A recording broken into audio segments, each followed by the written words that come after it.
Hot Mama's Cool Planet brings you two bold, lifelong friends with a sustainable bicontinental podcast on sustainable living, self-care, and the gloriously messy middle of life.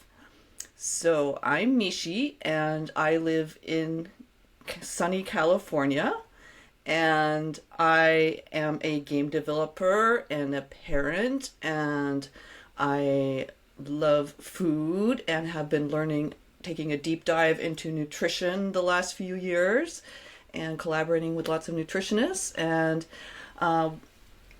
you, Mer, would like to introduce yourself? I am Mer, and I live in London after spending a lifetime in the US. I live here with my partner, who I call the hairy guy, and my 13-year-old daughter, who I call Godzilla.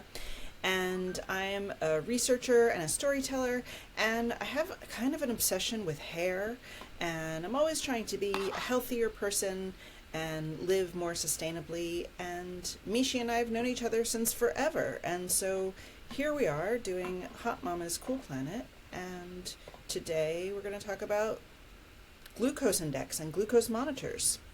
Blood sugar levels, generally speaking. And yeah, but before we do that, we are going to share a tiny pleasure that we had this week. Would you like to go first? Sure, I will. Okay, tiny pleasure. This actually stretches back like almost a year ago when I was on the street in my neighborhood, and a lot of times people will just give up perfectly nice things. They'll put them out on their stoop and you can take them, right, for free. So last year I found somebody had put out this beautiful baby blue cardigan. It was really big, and it was like mostly all was 90% wool, and it was really soft and gorgeous, and I was like, I can alter this and fix it. So fast forward a year, I've not touched it, but I finally decided it was time for me to alter it, and I was like, ooh, that would be effort. And so instead of doing that, I decided to make it into a beret and some fingerless gloves and a scarf and leg warmers, and now I have this whole set of like beautiful wool light blue winter accessories. Yay! Ooh, that sounds so cozy and warm for this time of year. It is. My ankles are cozy right now wearing leg warmers. Aw. What about you, Miechie? What was your tiny pleasure for the week? I was just going to share that I found my record player that way a couple years ago, and it even had like a speaker built into it and Nice. like a Bluetooth connector, and I was like, thank you, neighbors, for Yeah. throwing this out on your porch. I mean, not on your, on the street. I get really good stuff this way, like all the time. So yeah, thank you, neighbors. So my tiny pleasure was in the middle of a much larger pleasure. On Monday, it was my birthday. I have a December birthday, so I usually keep it kind of small, but I celebrated with Monster, and we went to a restaurant in Sacramento called the Vegan Deadly Sins, and it was a boba restaurant, which Monster loves, plus all this exciting fake meat, vegan food, Chinese style that I love. And so we were picking out different appetizers, and Monster veers toward the more like, the typical boba place stuff is super fried. Well, and he was like, no, that one you want sounds too vegetable-y, because I wanted to get the like deep fried pumpkin slabs. But I did get it, and Monster loved it, and I loved it, and it would have these two different kinds of chilies on top of it, and a sauce to go with it, and it was so yummy. It was almost like Chinese tempura or something like that. And yeah, that's what it sounds like. Super fresh and delicious and crunchy, and I enjoyed that with Monster very much. So that sounds like a delicious birthday treat. Happy birthday. Thank you. So, so let's move on to our topic this week. So first I'm going to start explaining what is the glycemic index. Our topic is blood sugar levels, generally speaking, and I'm going to explain it by showing it inside Fruity, which is the nutrition game and app I built. And but first of all, let me just explain it a little bit without Fruity. Is basically how much the glycemic index is how much your blood sugar goes up 2 hours after eating a certain food, generally speaking, and for 100 grams of food. And sometimes if it's a higher score over 70, then it's considered a high glycemic index food, which would be like white bread, which is around 100, or white rice, which has a lot of carbs in it. Or if it's a lower glycemic index food, like mint or greens, then it would be, much lower. And then there's the mid-range ones, which are over 55. So that's generally what the glycemic index is, and people are finding it useful, even if they're not diabetic or pre-diabetic, to just, keep in mind how much your food is impacting your energy levels, and have more awareness of the foods you eat, and if you're eating all really high glycemic index foods all the time, it is not as healthy as otherwise. So let me bring up Fruity here, and I will show how it works inside Fruity. Fruity is not only about glycemic indexing. It has a few other nutrition tools built into it. It tells you your micronutrients, your vitamins and minerals that you have in recipes that you build. And it also tells you the environmental impact of your food. But glycemic indexing is one tool that you can, one barometer that you can use to learn about recipes that you build. So, okay, I just brought up the progress map for Fruity. I'm looking at a picture of the Earth, and I'm going to go to California with my sailboat. And in the California level, I play the California bowl level, where I can drag fruit and vegetables into the bowl, and say I choose to drag these blueberries into the bowl.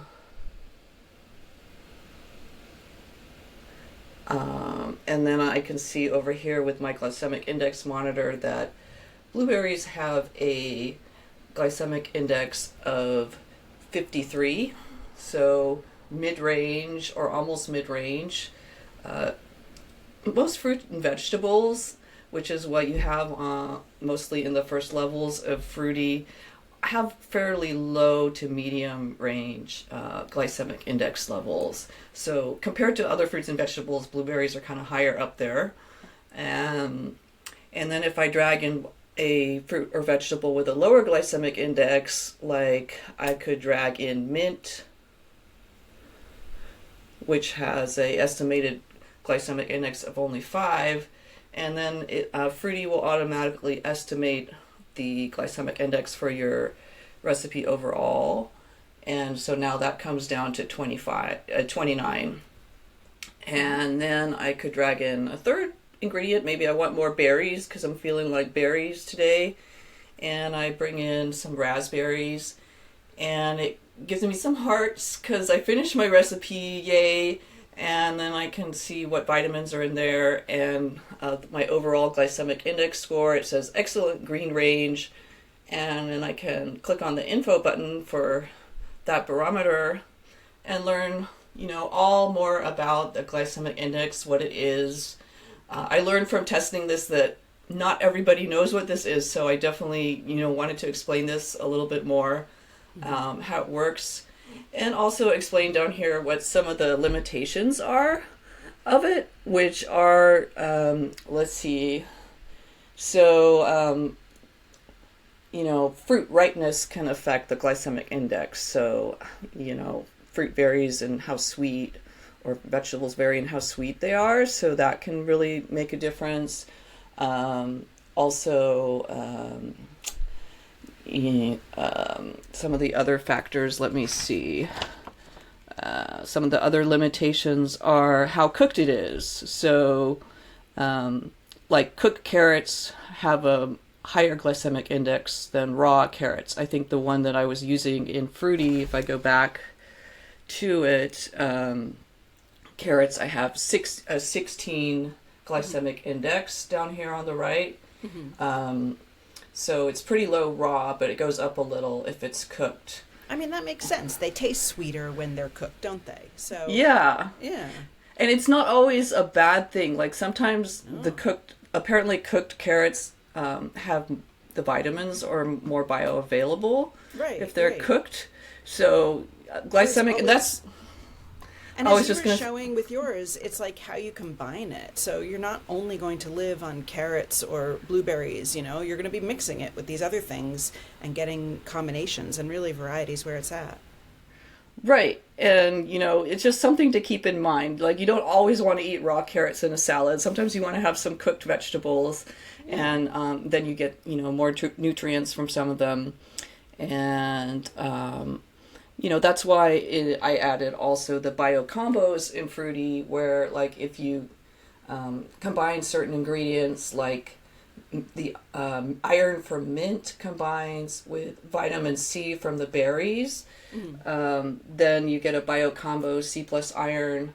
In here it says I got 2 bio combos C plus iron, and then that increases the micronutrient absorption. So I was trying to motivate people to not only pay attention to the glycemic index, but also pay attention to the micronutrients. I mean, like you say, it's one tool, and there are other tools out there too, like micronutrients, like fiber, like all sorts of other things. Yeah, other barometers for making food choices, and also environmental impact is a big thing that I wanted to highlight with it. But it's important to show this one tool. Yeah, so it's one tool, and I'm kind of trying to make it accessible to people in a way that, I want Fruity to be free for people, and, so anyone can use it, and have access to that. And so, there were some other limitations, let's see, that of glycemic indexing. So how, the ripeness, how it's cooked, processing. So highly processed, like flour, is going to have a higher glycemic index than whole wheat. Whole wheat flour will have a lower glycemic index, and it, that also reminds us to try and eat better, whole foods in our diet. And then also one other factor is consumption order. So if you start out your meal having a salad, which has a low blood sugar level, low glycemic index, then that will kind of slow things down with what comes afterward. If you had, like, first started with salad and then had your something more carby, like, I don't know, quiche or whatever afterward. So you want to like line your stomach, I guess, with the high fiber, like the salad, and like the fats and the proteins. And then we think of dessert as being sweet. It's also what works for our body the most, because that sugar rush isn't going to affect you as obviously, as readily into your blood sugar if you've dressed your body already with these other foods that it's dealing with. Whereas if you do the sugar straight away, it's just going to like give you a massive spike, or potentially much more likely to give you a massive blood sugar spike. Even if you couple it with those same foods, but you eat them after, the order of operations actually makes a difference. Yeah, I did hear, like, a couple years ago, because what you typically think of, first you eat the salad course, and then comes other courses, and then comes the dessert finally, which has the highest carbs, which kind of makes sense given now what we know about blood sugar levels. But I heard a few years ago there was a trend in France. Maybe that trend has already passed by, but they're like, let's eat the salad last. Oh, no, that's not a trend. That goes way back. Yeah, I think there's still salad last people. I don't know. Oh, really? Yeah. Well, then they have the cheese course too, so that comes late. I don't know. Those Frenchies. I love everything French. Well, that kind of makes sense to me. Like, I don't know if you remember years ago when we traveled together in France, and we stayed with some friends of mine in granola. granola. Uh-huh. Yeah, and they brought out the cheeses at the end of the meal, and I mean, that works for me. yeah. But yeah, the salad after the main course as like a palate cleanser kind of a idea, I suppose. They got so many things right, but no, that one, just, dietarily, nutritionally speaking, is not the best way. Yeah. So, okay. So those are some of the limitations. The last limitation, well, another limitation is that some foods can have a really low glycemic index because they have high fat and high protein in them, which doesn't make them necessarily healthy, So just like because you're eating a bunch of buttery cake, doesn't mean, and it has a low glycemic index, doesn't mean that it's a healthy thing you should be eating. So I did a little research into the history of glycemic indexing, and it was invented by an Oxford educated British scientist who was a university researcher in Canada in 1981 named David J. Jenkins. And he has sort of left glycemic indexing behind, and now his new research is promoting something he calls the portfolio diet, which is a plant-based diet intended to lower blood cholesterol. So, but I still find in some ways glycemic indexing, despite its limitations, a useful thing to keep in mind, a useful barometer. Definitely. And I think for most people, it's going to lead them to healthier choices. Even if you do it alongside some other nutrition plan, like the portfolio diet or the Mediterranean diet or whatever diet is your diet of choice, I think the glycemic index can only assist you in knowing, what's going to trigger your blood sugars, where to be cautious, and how to pair the foods together so that you can blunt these spikes when, in a good way. And like you say, not with like eating all this fat and, like butter rich stuff, right? That's not the way, but like pair it with seeds and nuts and maybe a avocado. Little cheese once in a while. Avocado is a great one, Yeah. right? Yeah. And then you can enjoy like the higher glycemic index fruits like blueberries with no worries whatsoever, although you should never be worried of a blueberry. I mean, really. Yeah. I think the most highest in glycemic index. Oh, and I didn't show also Fruity has a lookup for common fruits and vegetables, so not just the ones available in that. If you go to the top here under produce, GI, and vitamins, I can scroll down and I can look at what some of the highest fruit and vegetable glycemic indexes are. I think bananas are kind of high up there at 62. It's still mid-range. Let's see. It's the tropical fruits that are going to be the highest, I think watermelon's pretty high. Watermelon's going to be up there. And then sweet potato 70.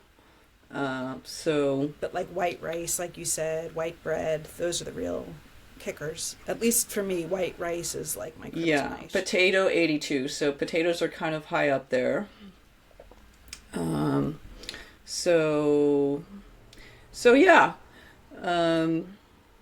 Cantaloupe 54, date 42. Date surprised me that it's not that high up, even though it's so sweet. But that is surprising. Yeah. Yeah, I guess it has a lot of fiber too. I don't know. That is surprising to me. Yeah, that's true. I got to wear glucose monitors a lot of times from when I worked at Zoe, which was a personalized nutrition company. And so they used, it wasn't exactly the glycemic index, but it was very, very, very closely mapped to it for one part of their diet. They've moved on since then, and they're now focusing mostly on microbiome. But when I worked there for 3 years, it was like partially, essentially blood sugar, glucose, fat was another tenet, and microbiome was another tenet. But if we looked only at, sorry, one sec. Where are you?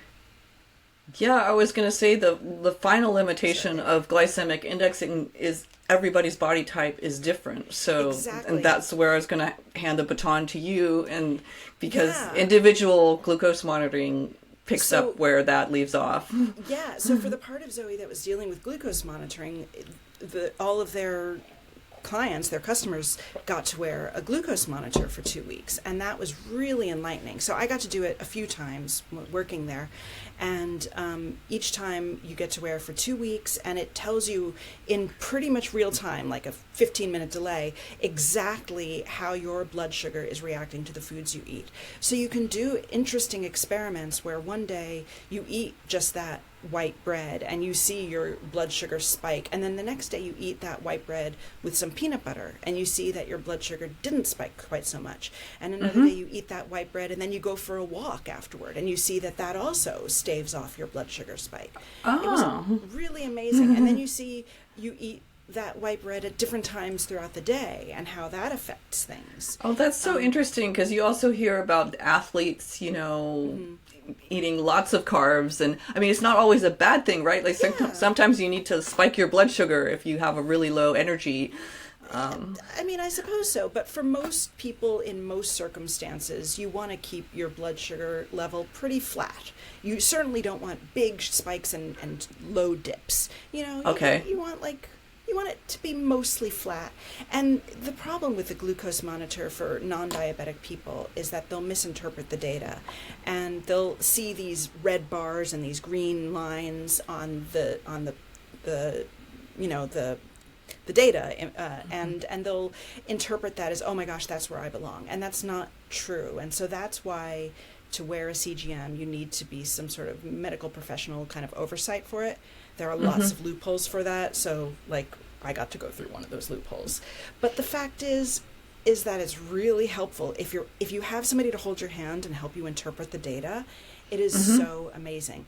So for someone like me, where I have a really strong bad response to blood sugar, or to sugar in my blood, I get really big, strong spikes and heavy dips. I was able to see firsthand with the CGM that, what was it that really triggered me and how could I help to stave it off. So, like you mentioned, eating the salad at the beginning of the meal, coating your gut basically with the fiber and with the fat, healthy fats though, like you were saying, avocado, nuts, seeds, things like that. Olive oil is great. You do that first and then you save the sugary stuff for later. And then you think about what sorts of sugary things are going to be most satisfying to you. For me, I could not live without blueberries. I'm going to have them. But I like them with yogurt, And on the other hand, I don't care at all about white rice. I haven't had white rice in years now because of what I learned from wearing the CGM. And I don't need it, and I don't want it. Do you like brown rice? A little bit. I mean, it's okay. Rice has never been my... Pasta, on the other hand, is my weakness. But like I've learned, for example, that you can, if you have, first of all, there are lots of different kinds of pasta. We call it impasta in my family, but like you can have pasta Imposter pasta? Impasta. So you can have it made out of like lentils or chickpeas and things like I have that. been sampling all those different ones. Some of them totally suck, but some are pretty all right. So yeah, maybe sub in 50-50 or... Anyway, so that's one choice. Another choice is you can have your pasta and then refrigerate it and then reheat it, and that actually lowers the available sugar to your body. Isn't that crazy? But cooled and reheated carbs will be less bioavailability of the carb or something.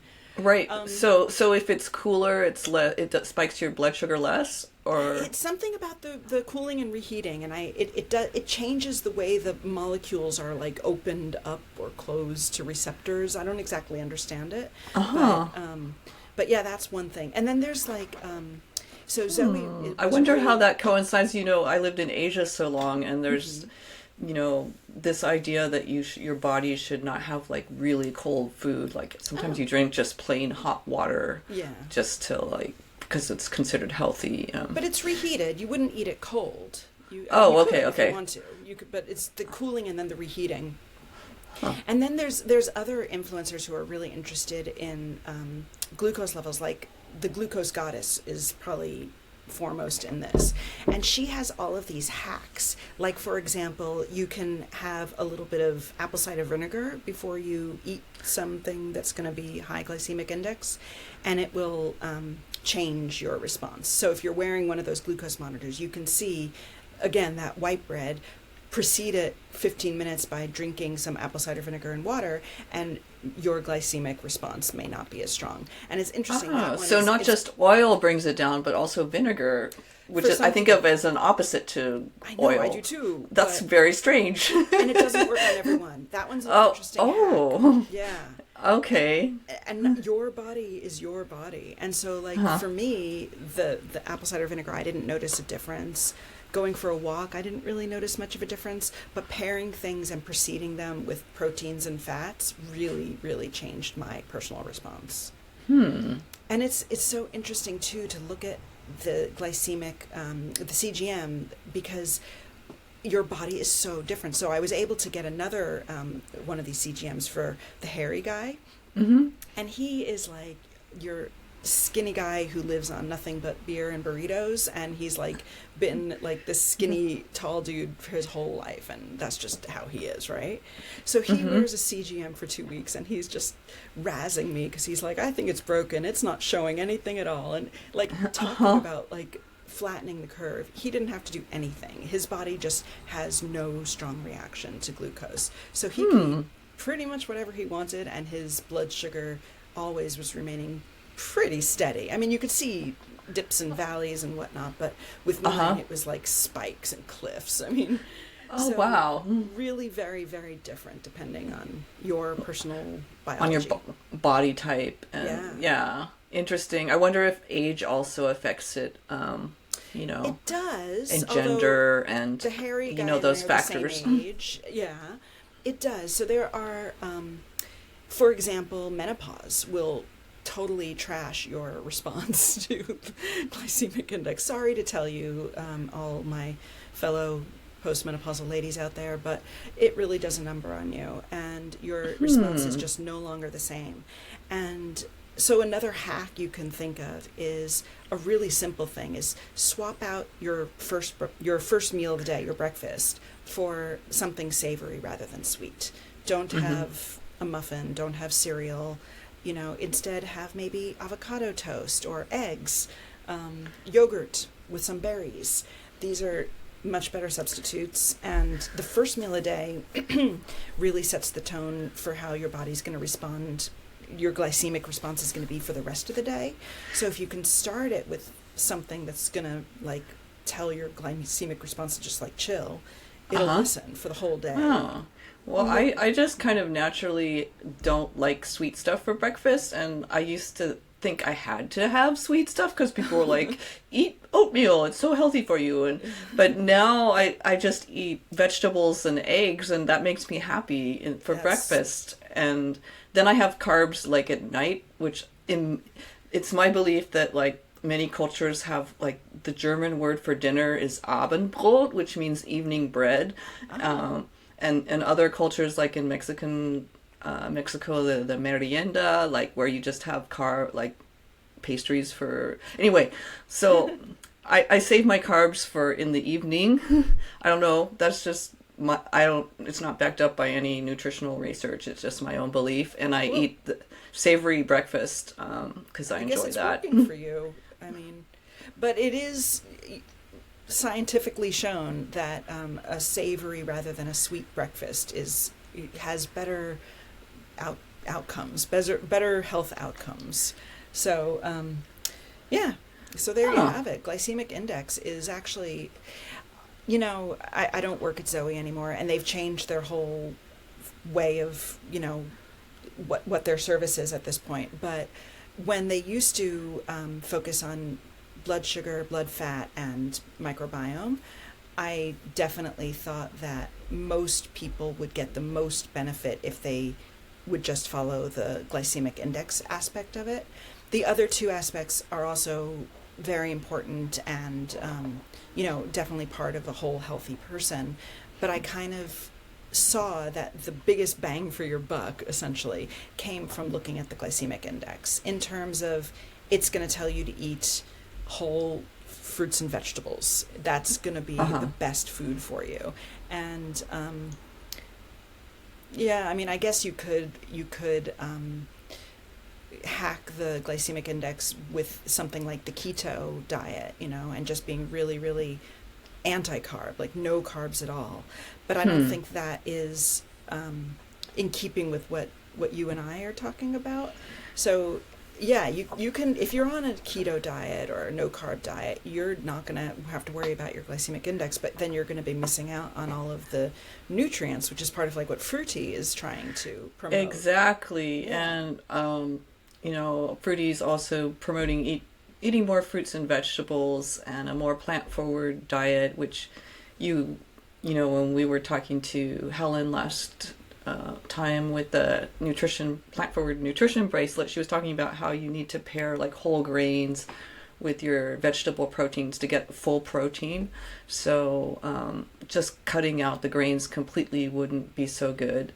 You wouldn't be getting enough protein probably if you were veering in that direction. So that would be something else to think about with a completely no carb. It's hard to go totally no carb and plant forward. I sometimes try and eat less carbs, and it's kind of it's like a challenge. It's like a little challenge there, gamify things a little bit. I think one of my New Year's resolutions is about carbs, actually, and I suppose I could do it about the glycemic index, but for me the shorthand is nothing made with flour, or avoid things made with flour. Mm-hmm. And to me that cuts out all processed carbs, or ultra processed anyway, and for me it works. And all of our bodies are different. For you, having a savory breakfast works. For me, saying nothing made with flour is a good shorthand to make it very likely that I'm going to be eating whole fruits and vegetables. Yeah, I gotcha. Yeah. I was going to ask you, with those continuous glucose monitors, doesn't it hurt? Because there's also a lot of, I looked into it, when I started building Fruity, there's a lot of startups out there who are making these for not just people with diabetes or pre-diabetics, but, like you said with Zoe, like people who just want to improve their nutrition and their health. But did it hurt to have to poke yourself with the blood pricks? And because I heard from some other people that they are like bleeding uncontrolled, and I was just like, I'd rather just learn about the glycemic index and know that raisins raise your blood sugar more than grapes. Than grapes or dried figs. So I better eat dried figs, but do I have to prick myself to find that out and do the whole research on myself each time when we already know this? Well, everybody's different. In my experience, in putting the CGM on does not hurt one bit, not at all. But a lot of people are scared of it, and it is kind of intimidating because it comes in this box and it has this like big plastic applicator thing, and you have to like punch it, but it doesn't, but then it's like nothing. It's like nothing. Literally, It did not hurt me one bit. And then you have this like little plastic coin-sized disc that's like stuck to you. It's like a sticker. Okay. When I was working at Zoe, they also provided you with like a little patch to stick over it to kind of protect it and make sure it didn't get caught on things. But that's not necessary, although I think that if you run the risk of, if it catches on something, it could pull out. And I think when it's pulling out, if you do it carelessly like that maybe it could hurt. But the little filament that pokes into you is thinner than a hair. It's not a needle, it's a filament. So okay. It's really, for me, it didn't hurt at all. The adhesive, that might be a problem if you have allergies, but no, it didn't hurt. Okay.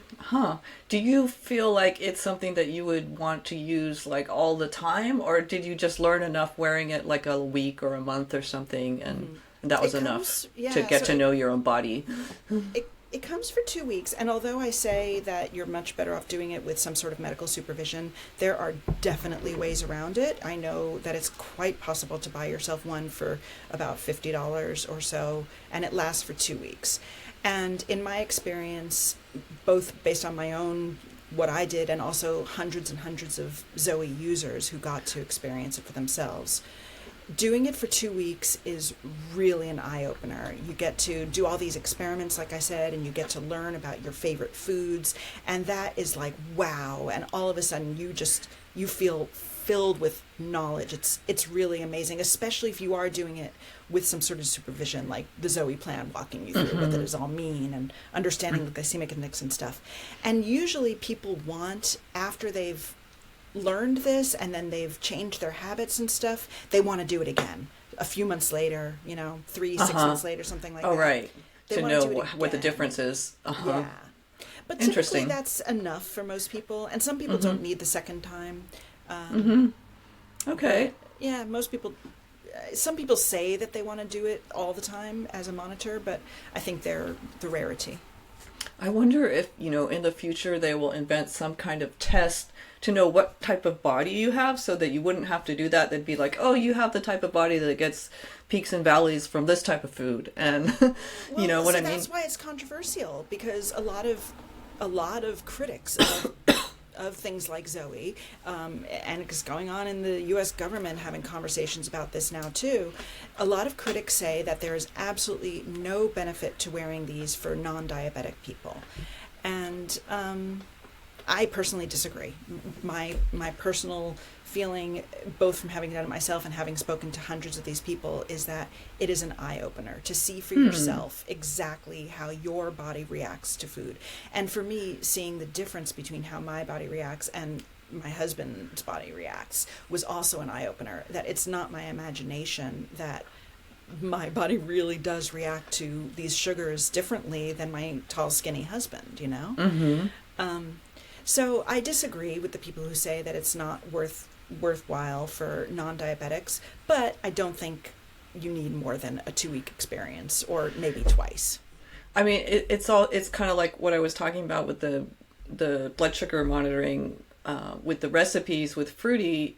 It's just one tool, and it's a useful tool, but you need to balance it with other information about nutrition. It shouldn't be the only one that you use. The difference between the CGM and a lot of other forms of information is that you see it for yourself in real time, and that's irreplaceable. Having the knowledge, I know what the glycemic index is, okay, that's theoretical, but seeing my body actually react in real time, that's like, whoa. That really blows a lot of people away.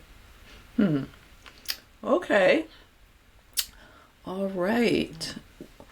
Well, let's see. Is there anything else that we want to talk about in relation to blood sugar levels and glucose monitors? And I think... I can imagine in the future us doing a real deep dive on some of these programs like Zoe and other ones that use CGMs, or talking about, different programs and the pros and cons of them. But for today, I think we did a really good job of giving an overview of what the glycemic index is all about and how you can pay attention to it, whether or not you have a CGM, just why it's useful to know about.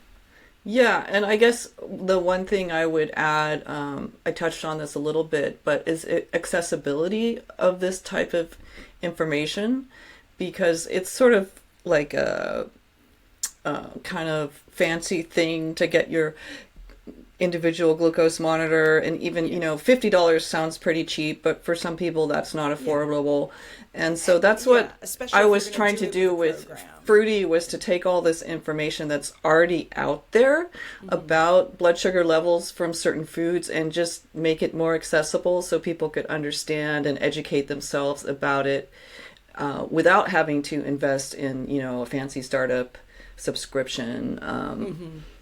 And so, I mean, maybe in the future they'll just get cheaper and cheaper, and it'll be one of the tools that people have on their, future smartwatch or whatever they have, that I await that day. They're wearables of the future that people use. But at this point, it's a little bit of a luxury. Yeah, for sure. a wellness luxury to be able to do individual glucose monitoring. So, and you were really lucky because you were working at this startup to be able to, explore that and see the difference in your family with. Absolutely. But it was, like you say, that's $50 if you are getting it kind of in this sort of, I'm not even sure how you do it kind of way. But to join Zoe was way more expensive than that. And it was definitely elitist. And I worked there, and that's the only reason why I got to participate in this. And I'm grateful for it. But yeah, I don't think it's achievable by average, ordinary folks. So yeah, even though it's an amazing eye-opener, and I would totally recommend it to anyone who's curious about such things, I don't think you need it to know how to eat your food in a healthier way. Right. Yeah. Yeah. I mean, even, even if you have a body type that is, what's it called? Resistant to blood sugar peaks. It's still good to know, okay, these fruits and vegetables or these foods these carbs are going to be pushing me in that direction more. So. Mm-hmm. So I was just going to share that I used to have a body type more like the hairy guy, and now that I've when I used to wear double layers of clothes and I was so thin and I would eat all this ice cream and it wouldn't help and I was embarrassed about it. And now things have changed as I've gotten older, and it's just still helpful to know, about the impact of different foods on my blood sugar levels. So yeah. So definitely. Shall we close up here? I think we've had an informative discussion. Definitely. Maybe we'll come about our what is the word I'm looking for? Oh my God. Senility is setting in. Our vows for the week, but not vows. Our intentions. Yes. It's a 2026, and maybe we should, have some New Year's intentions, even though I think every week is almost like we're trying to have some good kind of intentions to do things also, better. One week is kind of a little more, it's less pressure, I feel like in 1 week I did it or I didn't do it, whatever, there's another chance. Yeah. But New Year's resolutions are somehow like, I that's much more important. I don't know. Somehow it takes me, I do enjoy making New Year's resolutions, but I usually start composing them at New Year's and I finish them by mid-February. Oh, okay. So you're still working on your New Year's resolutions? But as I mentioned, I do have one that's carb related, which is to avoid things made with flour. Oh, okay. That sounds like, I think if you start with those kind of, like the limit beads that we were talking about with Helen about sugar, limit beads about carbs, it helps push you in that direction. And you still end up eating some sugar or carbs, but it helps remind you not to have less. Yeah, I need to get one of those nutrition bracelets. That we need to make Helen get a business. Yes. I know, because we don't all have time to make our own little nutrition bracelets. Although I think I would want bigger beads than hers, because hers are so detailed that, yeah. All right, maybe that's my intention for the year, is to make a nutrition bracelet. My resolution for the year. Yeah, maybe I'll just make it a habit bracelet, so it doesn't only have to be about nutrition. It can be also about, other good habits I want to do. Go for a walk every day, Yeah, a habit bracelet. That sounds really fun. I might borrow that intention. Oh, all right, hey. But yeah, I'm still, like you said, I'm still working on what is my New Year's intention. I haven't fully evolved it yet, but it's growing out of something that I've been working on the last few months, is just when you're in situations that are challenging, when you're talking to strangers and they're critical, and I'm thinking of different situations where I've been pitching fruity, and sometimes people are really receptive and supportive, and other times they're like, what is the glycemic index and why would you care about that, or who cares about nutrition?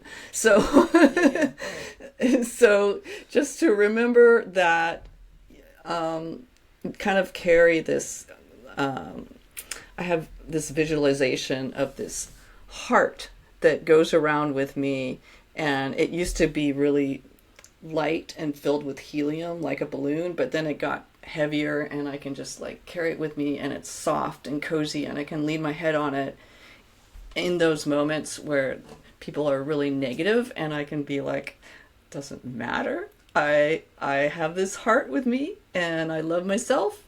And I mean, not that, I don't have friends and family and wonderful folks around me to think of, but just to carry it with me when I'm by myself in those situations, my portable self-love heart. I was even thinking of making an app that would, a whole entire new app where you would put like your wins in it, and it would explode with these like Japanese bullet game hearts, for all your wins that you have. And just I want to carry around my own little heart like this. Oh, if you take my habit bracelet, I'm definitely taking your little cozy heart that floats around with you. I love that. Yeah, and sometimes it will explode into like a million other hearts and be like fireworks, New Year's fireworks. Oh, that like lifts my heart just thinking about it.